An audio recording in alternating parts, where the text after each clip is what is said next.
Buenas tardes, amados hermanos, sean todos bienvenidos. Y damos gracias al Señor que Él nos concede estar reunidos y poder iniciar con nuestros estudios bíblicos. Después de un verano bastante prolongado, donde hicimos pausas con los estudios bíblicos, pero las oraciones siempre estaban acá los días viernes, los encuentros para orar.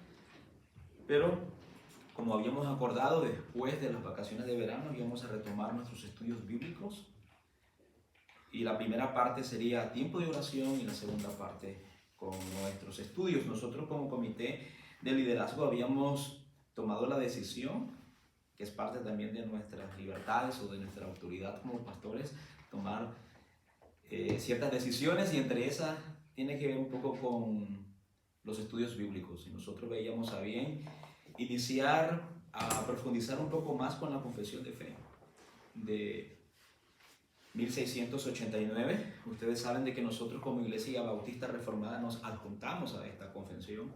Toda iglesia sana, toda iglesia bíblica debe de tener una confesión. Aquellas que dicen que no es necesario una confesión, bueno, ya en su momento nosotros vamos a aclarar y ampliarnos un poco acerca de esas objeciones que tienen este tipo de personas o grupos o iglesias que dicen que no es necesario una confesión. Nosotros sostenemos que sí es necesario, es de vital importancia. Y como nosotros estamos adjuntados a la Confesión de Fe Bautista de Londres de 1689, entonces nosotros pues hemos tomado la decisión un poco de profundizar en ella, y para esto nosotros vamos a iniciar desde cero. Y específicamente vamos a hablar un poco acerca del contexto histórico. Y para esto el día de hoy pues quizás solo un texto bíblico vamos a leer debido a la historia, pero más que todo estaré un poco narrando, un poco compartiendo algunos aspectos históricos. Así que, amados hermanos, como les decía, vamos a ver un poco el contexto histórico, ya de que es fundamental. ¿Por qué nos llamamos nosotros Iglesia Bautista Reformada? ¿Cómo nace ese término? ¿En qué momento de la historia se inventa ese término, bautistas y reformados? ¿Cuáles son los principios? Y ese es el objetivo, de tratar de esforzarnos por conocer toda esta información y a la vez también defenderla, amados hermanos. Y para eso es necesario un estudio, como les decía al inicio, profundo, diligente y a la vez también preciso. Les pedimos sus oraciones para poder ser preciso con este estudio de la confesión de fe. En esta ocasión vamos a tratar de reflexionar un poco en el contexto histórico. No creo abordarlo todo el día de hoy, es demasiada la información que tengo. Así que vamos a ver si la podemos abordar en 2 o en 3 partes. No tenemos prisa con relación a este estudio. Antes de poder iniciar con esta historia de la confesión de fe, quisiera leer un poco o leer todo lo que se encuentra en la parte introductoria de nuestra confesión de fe, que creo que es prácticamente el corazón y la convicción de aquellas personas que redactaron la confesión, para que usted también pueda un poco meditar. Yo les invito a que en sus casas ustedes puedan también volverla a leer. Lo que todos tienen la confesión, o si no la repartimos de los ejemplares que tenemos, no pasa nada. Y luego iniciamos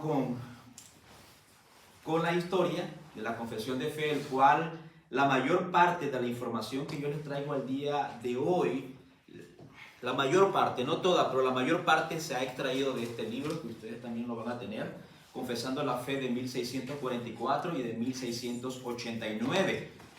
Alguien decía, si quieren conocer un poco acerca de la historia de los bautistas reformados, que inicialmente no tenían ese nombre, sino que eran bautistas particulares inicialmente, para diferenciarse de otro grupo, que eran los bautistas generales. Los bautistas generales son arminianos, son dispensacionalistas, mientras que los bautistas reformados no somos arminianistas, sino que somos calvinistas. Se llama el lector imparcial en la parte. Creo que por ahí en la... Así que si ustedes... Amén, hermano. Así que si ustedes quisieran conocer más en detalle, pues les invito a que lean también este libro, que es bastante bueno. Dice así, veamos un poco el corazón de esta confesión y veamos cómo pensaron estas personas al redactar la confesión de fe. Tiene un vocabulario y una lectura bastante ambigua, pero vamos a tratar de leerla con lentitud y también analizarla. Cortés lector, para el lector juicioso e imparcial. Hace ya muchos años que varios de nosotros, con otros cristianos sobrios, que por aquel entonces estaban vivos y andaban en el camino del Señor que profesamos. Cerramos paréntesis. Concebimos que nos era impuesta la necesidad de publicar una confesión de nuestra fe, para conocimiento y satisfacción de aquellos que no entendían completamente cuáles eran nuestros principios o habían albergado prejuicios en contra de nuestra profesión, por causa de la extraña representación que de estos principios hicieron algunos hombres notables, quienes habían juzgado muy mal y en consecuencia condujeron a que otros tuvieran percepciones desacertadas de nosotros y de estos. Esta confesión fue presentada por primera vez en torno al año 1643, en nombre de 7 congregaciones que se reunían en ese entonces en Londres. Desde aquel tiempo, diferentes ediciones de la misma han sido diseminadas ampliamente, y el fin que nos habíamos propuesto fue alcanzado en buena medida, ya que muchos, abro paréntesis, incluyendo algunos de aquellos hombres eminentes, tanto por su piedad como por su instrucción, cierro, quedaron satisfechos por ello de que no éramos culpables de ninguna manera de aquellas heterodoxias y errores fundamentales de los cuales habíamos sido acusados con demasiada frecuencia, sin prueba o sin que se diera motivo por nuestra parte. Y puesto que ahora no es común que se tenga una copia de aquella confesión, y también está hablando de la primera confesión, y también muchos otros desde aquel entonces han abrazado la misma verdad que en esta se reconoce. Juzgamos que era necesario reunirnos para dar testimonio al mundo de nuestro firme apego a aquellos sanos principios mediante la publicación de esta confesión que ahora está en vuestras manos. Ya que nuestro método y forma de expresar nuestro sentir en esta confesión, si se diferencia de la anterior, aunque la sustancia del asunto es la misma, cierro, les impartiremos libremente la razón y ocasión de la presente, algo que nos convenció grandemente de emprender esta obra fue, no solo rendir cuentas en todo a aquellos cristianos que difieren de nosotros acerca del bautismo, sino también,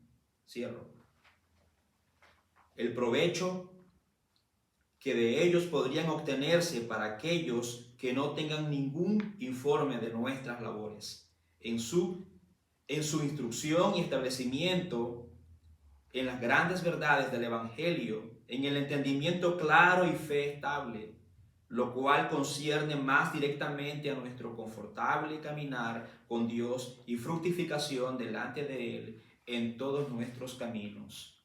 Por lo tanto, concluimos que era necesario expresarnos más plena y distintivamente, además de escoger el método que fuera más comprensible para aquellas cosas que concebimos, a fin de explicar nuestro consenso general y nuestra creencia en estas cosas.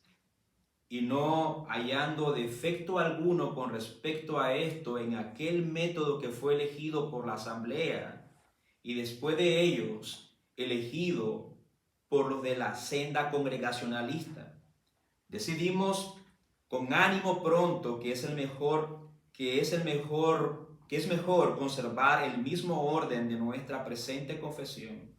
Mas cuando observamos que aquellos mencionados de último escogieron en su confesión, abro paréntesis, por razones que parecieron un peso tanto a ellos como a otros, no solo expresar sus pensamientos con palabras coincidentes en su significado con las de los primeros, concerniente a todos aquellos artículos en los que estuvieron de acuerdo, sino también hacerlo en su mayor parte sin ninguna variación de los términos. De igual manera concluimos que es mejor seguir su ejemplo de hacer uso de las mismas palabras juntos con ambos en estos artículos, que son muchos, entre paréntesis, en los que nuestra fe y doctrina es la misma que la de ellos. Esto hicimos tanto más abundantemente para manifestar nuestro consenso con ambas en todos los artículos fundamentales de la religión cristiana, así como con muchos otros, cuyas confesiones ortodoxas han sido publicadas al mundo en nombre de los protestantes en diversas naciones y ciudades. También para convencer a todos de que no tenemos ansia alguna de atascar la religión con nuevas palabras, sino que con ánimo pronto consentimos en esa forma de las sanas palabras que, en consenso con las Santas Escrituras, han sido usadas por otros antes que nosotros, declarando por este medio ante Dios, los ángeles y los hombres nuestro cordial acuerdo con ellos. En esa sana doctrina protestante que, con evidencia tan clara de las Escrituras, ellos han aseverado, ciertamente algunas cosas han sido añadidas en algunas partes, algunos términos han sido omitidos y otros pocos han sido cambiados, pero estos cambios son de una naturaleza de la que no necesitamos dudar, pues no habrá ninguna acusación o sospecha de no sanidad en la fe por parte de los lectores de la misma contra ninguno de nuestros hermanos por cuenta de estos cambios. En aquellas cosas en las que diferimos de otros, nos hemos expresado con toda franqueza y claridad. Bueno, aquí se refiere a la confesión de fe de Westminster, ¿no? Que hay algunas cosas en las cuales diferimos. En aquellas cosas en las que diferimos de otros, nos hemos expresado con toda franqueza y claridad, para que nadie pudiera albergar celos de que escondemos algún secreto en nuestros corazones, del cual no quisiéramos que el mundo se enterara. Pero esperamos haber cumplido también esas reglas de modestia y humildad que harán inofensiva nuestra libertad con respecto a esto, incluso para aquellos cuyas opiniones son diferentes de las nuestras.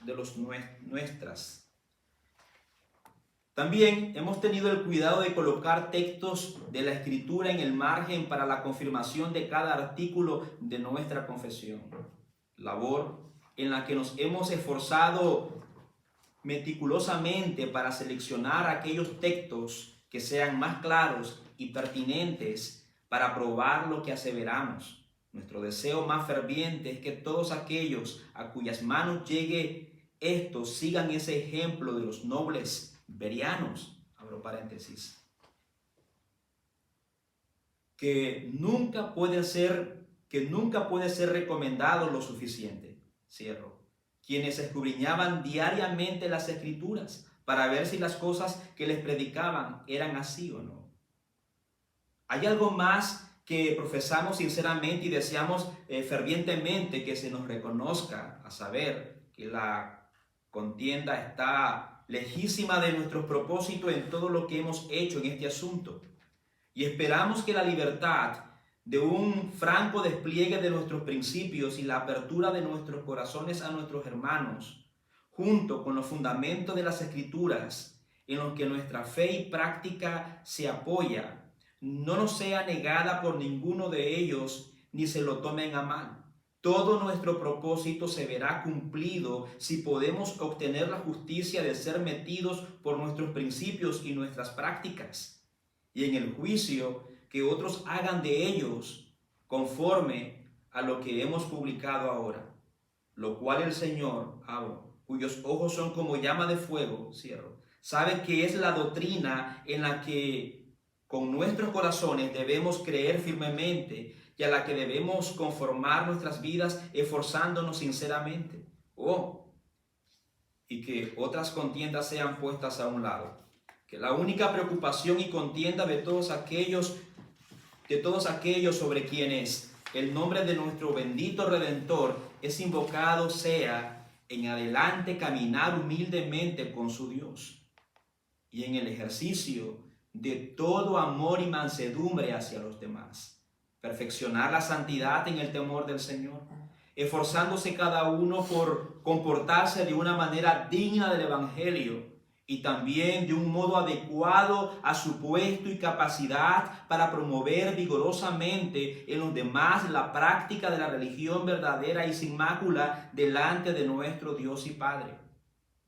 Además, para que en estos días sea recaída, no gastemos nuestro aliento en quejas infructuosas por las maldades de otros, sino que cada uno comience en casa a reformar en primer lugar nuestros propios corazones y costumbres y luego avisar todo aquello sobre lo cual podamos tener influencia con la misma finalidad para que, si así es la voluntad de Dios, nadie se engañe a sí mismo al descansar y confiar en una apariencia de piedad sin el poder de la misma y sin una experiencia interna de la eficacia de aquellas verdades que profesan. Ciertamente, hay una fuente y causa de la decadencia de la religión en nuestros días que no podemos dejar de mencionar e instar encarecidamente a que se corrija. El descuido de la adoración a Dios en las familias por parte de aquellos a quienes se le ha encomendado la carga y la conducción de estas. No puede la burda ignorancia e inestabilidad de muchos, así como la profanidad de otros, ser impuesta justamente a sus padres y cabeza de hogar, quienes no los han adiestrado en el camino por el que debían andar cuando eran jóvenes. Antes bien, han descuidado aquellos mandatos frecuentes y solemnes que el Señor les ha impuesto, para que así los catequizaran e instruyeran, a fin de que sus años tiernos fueran sazonados con el conocimiento de la verdad de Dios, como se revela en las Escrituras, y también por su propia omisión de la oración y de otros deberes de la religión en su familia, junto con el mal ejemplo de su vana conducta. ¿Acaso no los han habituado primero al descuido y luego al desprecio de toda la piedad y religión? Sabemos que esto no excusará la ceguera ni la maldad de nadie, pero de cierto caerá pesadamente sobre aquellos que así han dado ocasión para lo anterior. Los primeros a la verdad mueren en sus pecados, pero no se demandará su sangre de aquellos bajo cuyo cuidado estaban, quienes incluso se le permitieron seguir adelante sin advertencia y hasta los condujeron a los caminos de destrucción. ¿Acaso la diligencia de los cristianos en el cumplimiento de estos deberes en épocas pasadas no se levantará en juicio contra ellos y condenará a muchos de los que ahora serán considerados cristianos? Concluiremos con nuestra más ferviente oración pidiéndole al Dios de toda gracia que derrame sobre nosotros tales medidas de su Espíritu Santo, que la profesión de la verdad vaya acompañada de la sana creencia y la práctica diligente de la misma por nuestra parte. Que su nombre sea glorificado en todas las cosas por medio de Jesucristo nuestro Señor. Amén. Amados hermanos, yo les invito a que lean en sus casas una vez más esa carta. Si ustedes observan, es una carta con un corazón pastoral. Y ahí se encuentra como les decía anteriormente, el propósito, el sentido, el corazón de la confesión de fe. Ya de que algunos dicen no necesitar la confesión de fe. Algunos incluso hablan de manera despectiva el tener un documento como esto en la iglesia. Pero creo que hemos leído, ¿verdad? Yo les invito una vez más, léanlo en su casa, porque será de mucha bendición para cada uno de nosotros. Habiendo leído esto, me gustaría ya iniciar, como les decía a ustedes anteriormente, parte de esta información que estaremos abordando con usted, la hemos sacado del libro Confesando la Fe en 1644 y 1689. Y para esto, yo creo que muchos de nosotros sabemos que la Reforma Protestante comenzó en el año 1500. En el año 1517, aunque cada vez hay más documentos que consideran que este punto de la historia fue un movimiento que Dios soberanamente orquestó y puso en marcha para que se desarrollara la Gran Reforma. Pero fue en este año, en el año 1517, donde el Señor trajo luz en medio de la oscuridad, una oscuridad que había sido impuesta por Roma, pero que el Señor levantó a un hombre llamado Martín Lutero, valiente. Y Lutero, sin comprender, según dicen algunos historiadores, sin comprender realmente todas las implicaciones de su fe, él se aferró fuertemente a estas verdades. Creo que muchos de nosotros hemos leído algunos libros de cómo Martín Lutero enfrentó a la Iglesia Católica. Creo que algunos incluso hemos visto algunas películas, cómo él se enfrentó incluso ante el concilio. Pero, amados hermanos, esta reforma no solo impactó a Alemania y también el continente, sino que también afectó también a las Islas Británicas. En ese momento las Islas Británicas no eran consideradas parte del continente, ya de que ellas estaban separadas por el mar, eran islas, entonces ellas no se consideraban parte del continente como se le decía en ese momento según la geografía. Pero la Gran Reforma no impactó no solamente a Alemania, sino que también el resto de los países que pertenecen al continente, y en su momento, que lo vamos a ver, también llegó a impactar fuertemente Inglaterra y también todas las islas británicas. Al hablar de la Reforma Protestante, como les decía, es muy importante que hagamos nosotros esa distinción, porque si no nos vamos a confundir. Había una diferencia que es importante tener presente entre los países que componían el continente, entre eso Alemania y todos los países alrededores, pero no era incluida Inglaterra ni tampoco las islas como Escocia, Irlanda, en el cual la reforma no comenzó en el mismo año, sino que la reforma en Inglaterra inició posteriormente.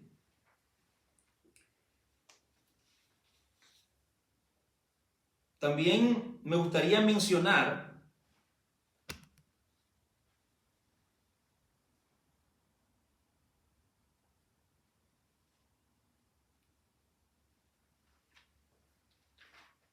que en ese momento en las Islas Británicas e Inglaterra se da una situación de que la reforma inicia no como inicia en Alemania con Martín Lutero.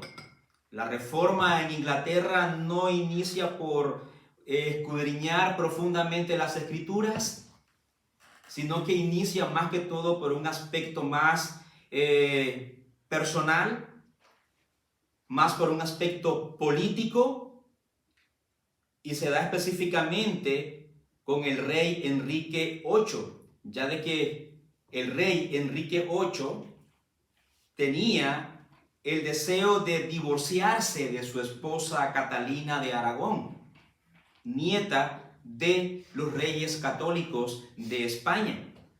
Catalina era la esposa del hermano mayor de Enrique VIII, pero luego el hermano mayor del rey Enrique murió y queda viuda Catalina de Aragón, y bueno, se casa con el hermano menor, que en este caso es Enrique VIII. Fue un matrimonio arreglado y simplemente también con la idea de mantener siempre esa alianza entre Inglaterra y España, ya de que estas eran dos potencias importantes en Europa juntamente con Francia.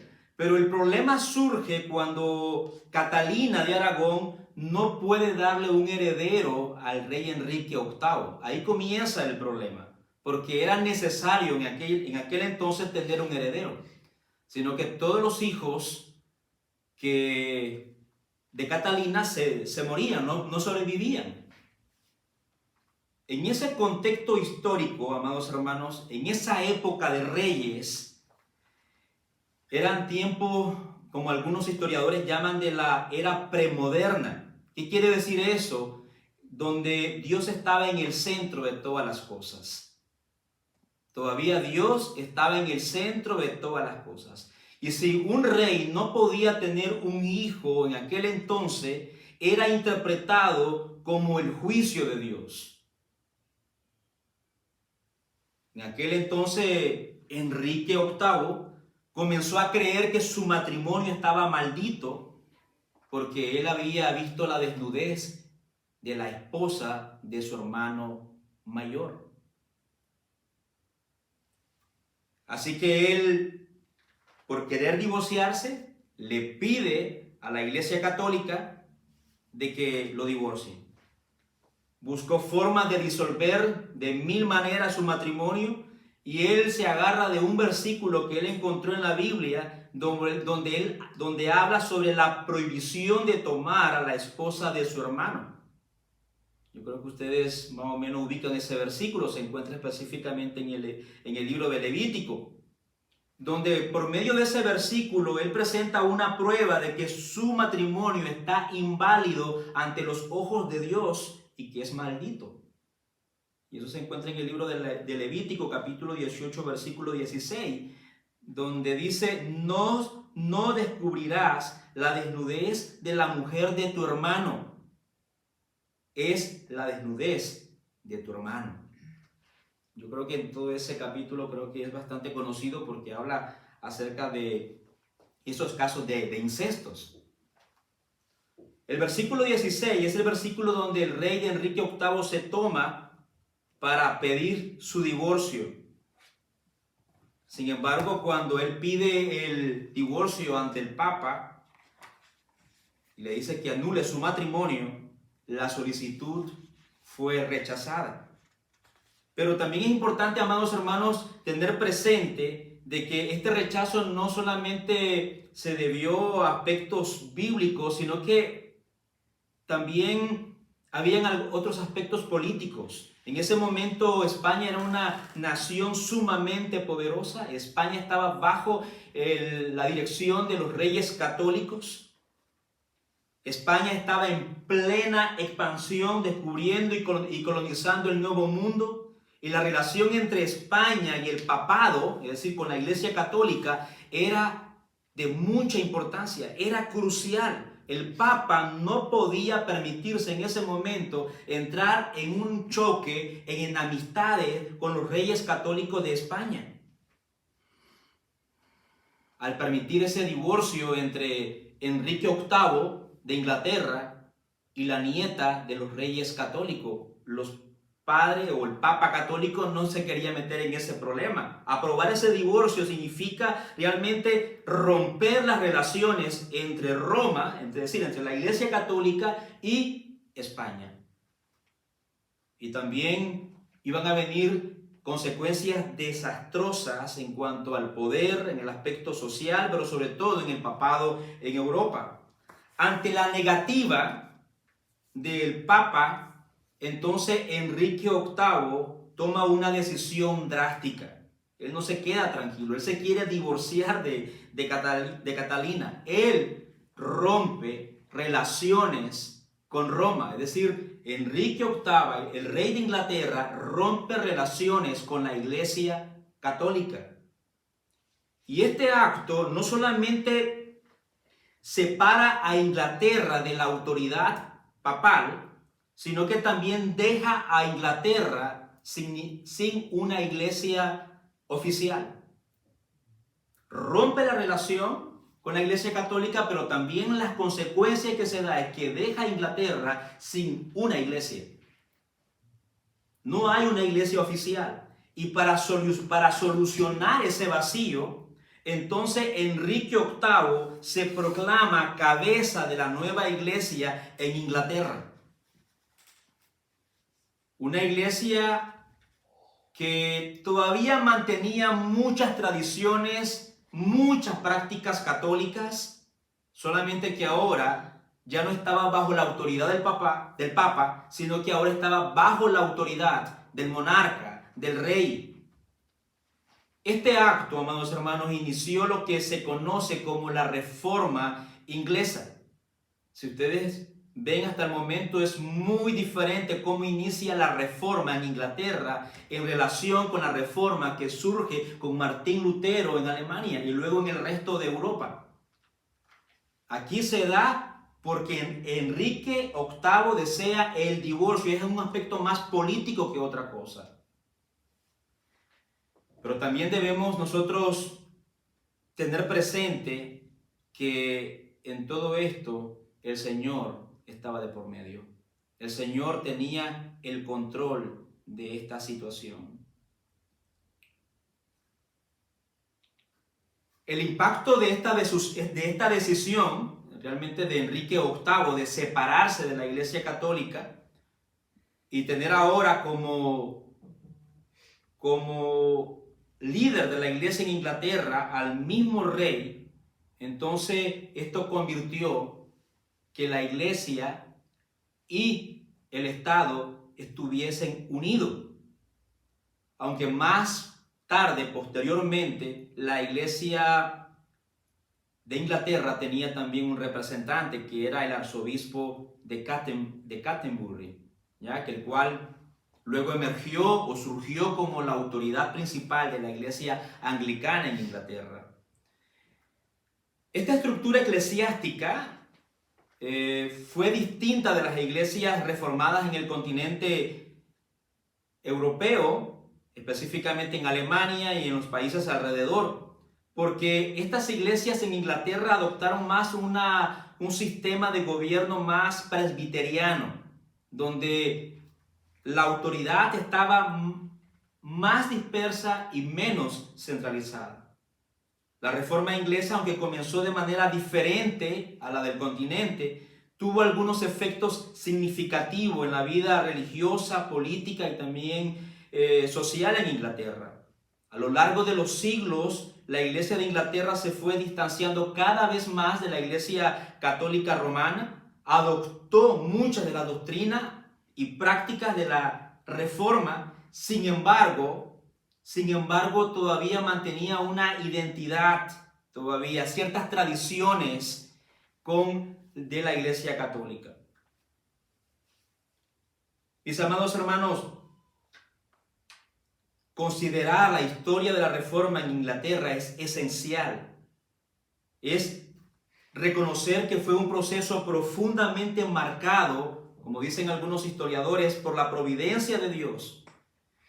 Aunque a menudo parece estar impulsada, como se ha presentado, por aspectos políticos, por aspectos personales, y no por la búsqueda sincera de la verdad, Pero esa ruptura inicial de Enrique VIII con la iglesia romana, motivada más por su deseo de anular su matrimonio con Catalina, la nieta de los reyes, de los reyes católicos, más que por convicciones doctrinales, como comenzó con Martín Lutero en Alemania, dio un inicio a un proceso que transformó radicalmente la vida religiosa en Inglaterra. Sin embargo, estos cambios no fueron sencillos. Sin embargo, esos cambios no fueron rápidos, sino que fueron lentos y tampoco no fueron sencillos. Desde el inicio, la reforma en Inglaterra presentó muchos desafíos. Hubieron persecuciones. Y sobre todo la población de Inglaterra seguía todavía profundamente arraigada con ciertas tradiciones de la Iglesia Católica. No solamente en el aspecto político, sino que también la misma población no quería desaprender, se resistía realmente a ciertos cambios. Todavía tenía muy arraigadas las tradiciones de la Iglesia Católica. Algunos dicen que la Iglesia anglicana en Inglaterra era como una iglesia prima hermana de la Iglesia Católica romana, ya de que muchas de las expresiones eran muy similares. Muchos de los rituales, enseñanzas, estructura todavía estaban bastante ahí presentes, estaban a veces un poco combinadas, entrelazadas, y todo eso también se hacía evidente también en la vida cotidiana de las personas, de los ingleses. Además de la resistencia por la tradición, había una falta también de conocimiento en el pueblo de Inglaterra. La ignorancia sobre las escrituras y las enseñanzas reformadas era algo que estaba muy presente, era algo muy generalizado, algo muy diferente del continente donde la reforma había llegado con fuerza, transformando no solamente las iglesias, sino que también transformando la mente también de la sociedad en mucho. En Inglaterra no sucedió así. En Inglaterra la mayoría de las personas seguían arraigándose a las doctrinas y a los rituales todavía de la Iglesia Católica. En este contexto, amados hermanos, la Iglesia de Inglaterra, establecida por su monarca Enrique VIII, es que nace la Reforma. ¿Por qué? Porque habían algunos grupos que ya se estaban resistiendo y que querían separarse de la iglesia oficial en Inglaterra. Pero separarse de la iglesia oficial de Inglaterra no era cualquier cosa.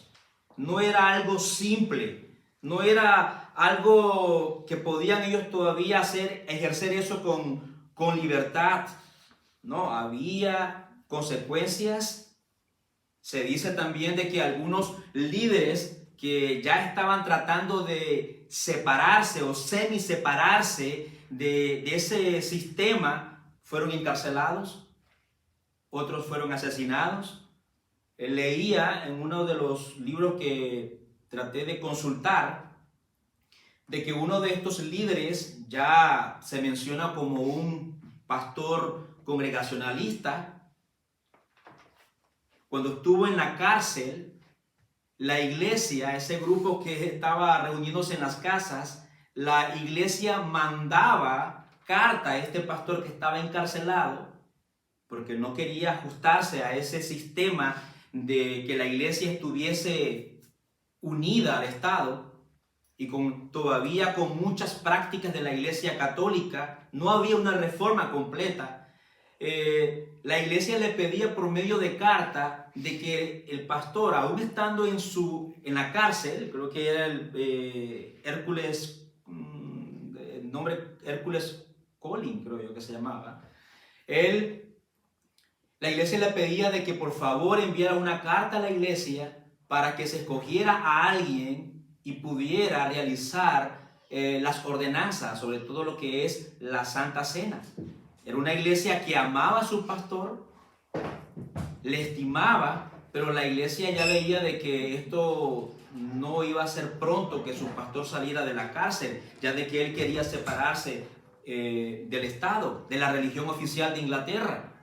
Ya vemos ahí ciertos efectos de las libertades de la iglesia. Ya vemos un poco también algunas características también de las tareas de un pastor.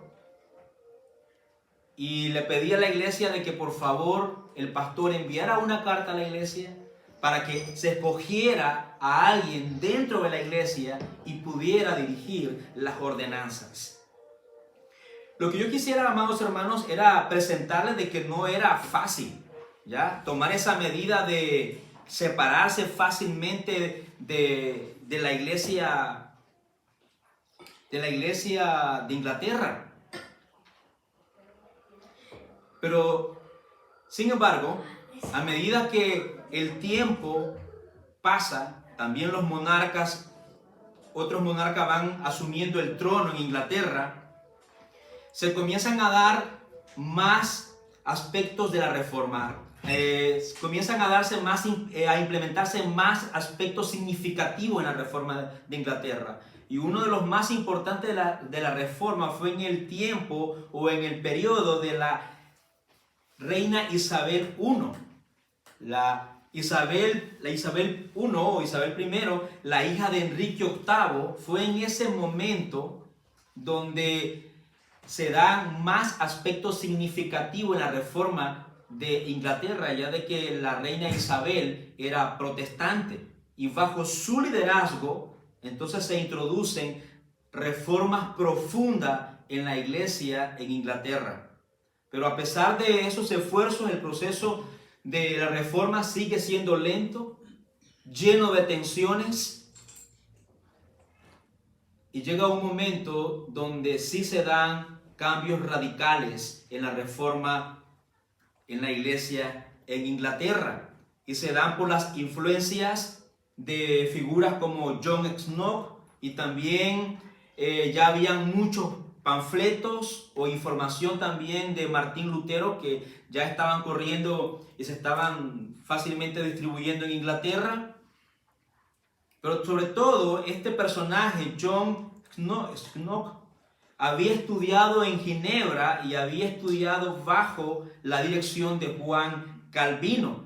Cuando él regresa a Escocia, lleva todas esas ideas calvinistas y comienza a tener una fuerte influencia, un fuerte impacto en las Islas Británicas. Como le decía, además también de los escritos de Martín Lutero y otros reformadores que comenzaban a circular toda esa información en Inglaterra. Esta información, más todas esas enseñanzas calvinistas que se estaban ya dispersando en algunos grupos, fue la semilla del descontento. ¿Por qué? Bueno, porque algunas iglesias comienzan a resistirse con más fuerza a la iglesia oficial en Inglaterra. Y yo quisiera que ustedes se imaginen un poco la situación, ya de que esto, como les decía, no era algo fácil, era algo muy, muy difícil. Porque esto despertó una especie de revolución religiosa en la sociedad de Inglaterra. Esto comenzó un poco a presionar a la iglesia en Inglaterra, porque la iglesia no estaba adoptando una sana doctrina según estos grupos que estaban surgiendo, sino que estaban solamente haciendo cambio de manera superficial y no de manera esencial en la doctrina. Y esto comienza a crear una especie de revolución, por decir así, en el aspecto religioso. Y a medida que se van extendiendo este movimiento y esa idea, comienzan a darse más reformas de manera más sustancial dentro de algunos grupos, dentro de algunas iglesias.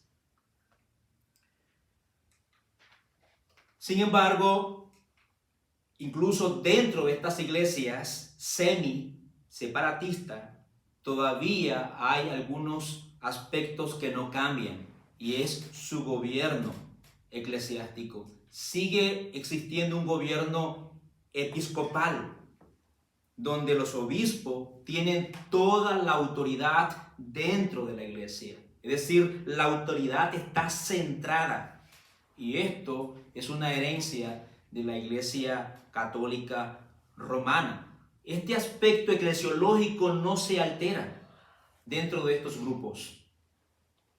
Incluso para ellos era bastante bien que esto continuara de esta manera, este tipo de prácticas. Pero con el paso del tiempo comienzan a surgir otros grupos que veían a la iglesia de Inglaterra no como la verdad, no como una iglesia reformada como ellos mismos decían, sino que ellos veían realmente que seguían arrastrando muchas fallas doctrinales. Y se da a principios de la década de 1630 que estos grupos comienzan con más fuerza a separarse de la iglesia, del Estado y a formar iglesias independientes. Este movimiento fue visto con gran sospecha y a menudo con hostilidad por parte de las autoridades eclesiásticas, es decir, por parte de la iglesia oficial en Inglaterra y también por los políticos. Es interesante porque leía de que en ese contexto para los anglicanos, que era la iglesia oficial en Inglaterra, para los anglicanos, ellos veían a la iglesia católica todavía como una iglesia que en un momento fue una iglesia sana, pero que en el camino erró. Ellos en un momento vieron que la iglesia católica era una iglesia sana, genuina, pero que en un momento determinado la iglesia católica erró. Y por lo cual todavía a ellos les costaba un poco romper en cierta manera muchos aspectos con relación a las enseñanzas de la iglesia católica. Les costaba. Ellos todavía consideraban de que cuando alguien se separaba de la iglesia establecida, de la iglesia nacional, de la iglesia reconocida por el Estado, eso era una ruptura grave, porque era estar separándose de la iglesia genuina de Dios, de Cristo. Así que separarse completamente de la iglesia, eso era prácticamente un acto de rebelión contra la autoridad eclesiástica, pero también un acto de rebelión y de traición también contra el Estado de Inglaterra.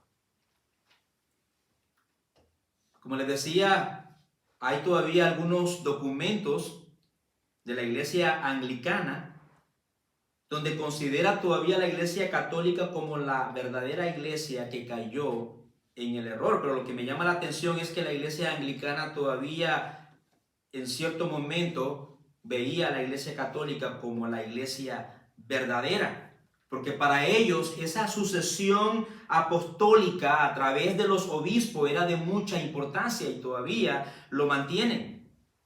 Para los anglicanos era muy importante esto.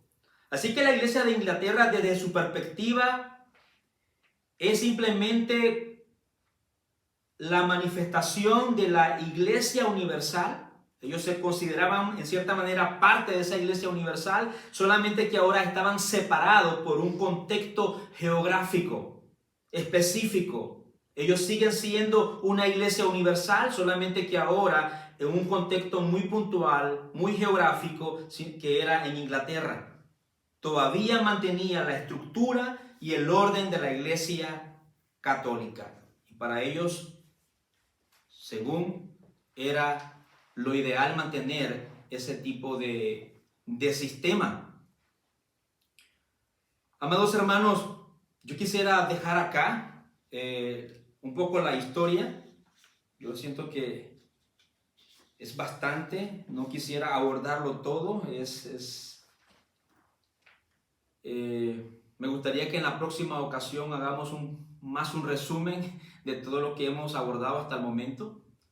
Pero así, a rasgos generales, un poco nace lo que es la reforma en Inglaterra. No se da, como les decía inicialmente, como se dio con Martín Lutero, sino que la reforma en Inglaterra se da más por un aspecto político, más que todo se da por ese deseo de Enrique VIII de separarse de su esposa, que era la viuda de su hermano mayor, ya de que él consideraba de que su matrimonio con Catalina era un matrimonio maldito, porque todos los hijos que concebía Catalina, bueno, no nacían, sino que ella abortaba, se morían. Entonces él consideraba de que esto era un juicio de Dios.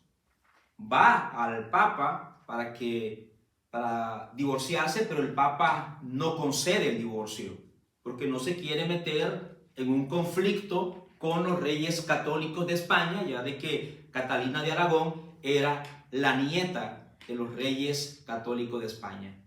No quería tener problemas con los reyes de España y que hubiese una especie de ruptura entre España y la Iglesia Católica. Así que la Iglesia Católica no accede a la petición de Enrique VIII. Enrique VIII toma la decisión de separarse de la Iglesia Católica ante la negación del divorcio. Y él mismo viene a ser el representante de la nueva iglesia en Inglaterra. La iglesia en ese momento tiene un vacío. La iglesia en Inglaterra no tiene una iglesia oficial. Entonces surge una iglesia del Estado representada por Enrique VIII. Pero esta iglesia todavía, como le decía, tiene muchas similitudes, muchos rituales, muchas prácticas de la Iglesia Católica. Es más, como les decía hace poco, en cierto momento ellos se consideraban parte de la Iglesia Universal refiriéndose a la Iglesia Católica. Solamente que ahora estaban separados, esa era como la justificación que ellos daban, sino que ahora estaban justificados por el aspecto geográfico. Hay pequeños brotes de cambio. Hay pequeños cambios en esta iglesia anglicana, pero todavía hay muchísimas prácticas católicas. No hay una reforma todavía fuerte, completa, sino que eso se van dando conforme los años, conforme vienen nuevos monarcas, nuevos reyes, hasta que se da que la nieta de Enrique VIII, Isabel I, protestante, hace cambios más profundos en la iglesia anglicana. Pasa el tiempo, pasan los años. Por supuesto, la literatura o la información, los panfletos de Martín Lutero y de otros reformadores llegan a Inglaterra. Y eso comienza a crear más desavenencia en algunos grupos que ya también quieren independizarse, quieren separarse de la iglesia oficial en Inglaterra. Cuando llega esta información, cuando llega toda esta información o estos panfletos o escritos de Martín Lutero, además también de un líder muy reconocido, muy prominente, escocés, como era John Knox, era muy conocido, muy famoso como uno de los pastores puritanos, que había sido adiestrado, había sido como una especie de discípulo o de estudiante de Juan Calvino. Llega a Escocia con todas esas enseñanzas calvinistas y también comienza a influenciar grandemente también a muchas iglesias, y se dan más cambios profundos dentro de estas iglesias que se quieren separar. Hasta ahí. Vamos a llegar hasta ahí. Luego vamos a ver la segunda parte, lo vamos a dejar para en otro momento, porque fue en ese contexto que nacen algunas iglesias congregacionalistas. Vamos a dejarlo ahí. En ese contexto nacen algunos, por decirlo así, de nuestros padres bautistas particulares. Hasta ahí. Así que, amados hermanos, no sé si tienen algunas preguntas. Más que todo compartir con ustedes algunas de las diapositivas, solamente para repasar y resumir. las Islas Británicas y la fe reformada. En las Islas Británicas la reforma se vivió de manera distinta, con un enfoque en la separación entre iglesia y Estado. La influencia de Juan Calvino y otros reformadores fue clave en el proceso. Y luego, hasta ahí vamos a dejarlo, que ahí sería la otra parte, ¿no? Surgimiento de los primeros bautistas particulares a principios del siglo XVII. Los bautistas particulares surgieron en medio de un ambiente de tensión política y religiosa, que es hasta donde yo he quedado en este momento. Estos bautistas abogaban por una iglesia compuesta solo de creyentes regenerados y por la autonomía de cada congregación local. Hasta ahí yo quisiera dejarlo.